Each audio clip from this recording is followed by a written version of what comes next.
Hello મિત્રો, કેમ છો? જય દ્વારકાધીશ બધાને, હર હર મહાદેવ.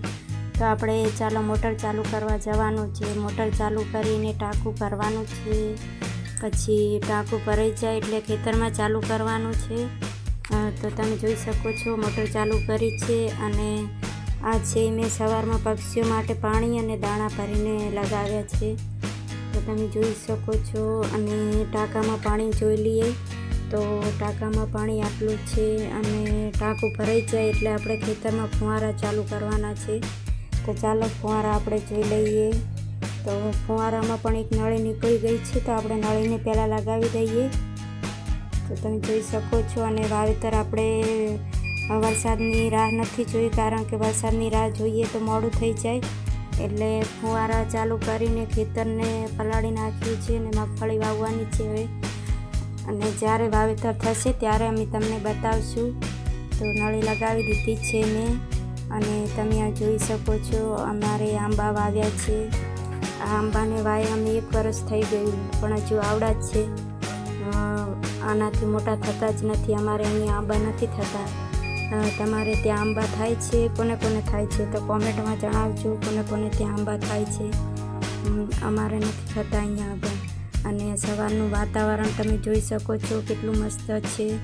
વરસાદ આવે એવું થયું છે, પણ કંઈ આવતો નથી વરસાદ. તો અમે ફુવારા ચાલુ કરી નાખ્યા છે. તમે જોઈ શકો છો ફુવારા ચાલુ છે. અને આ સવારનું વાતાવરણ છે.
જોઈ શકો છો મિત્રો, ખેતરમાં કેટલા મસ્ત ફુવારા ફરે છે.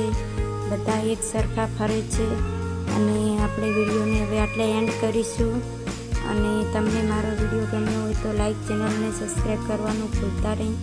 તો આપણે મળીએ નેક્સ્ટ વિડીયોમાં. બધાને જય દ્વારકાધીશ, જય શ્રી કૃષ્ણ, હર હર મહાદેવ.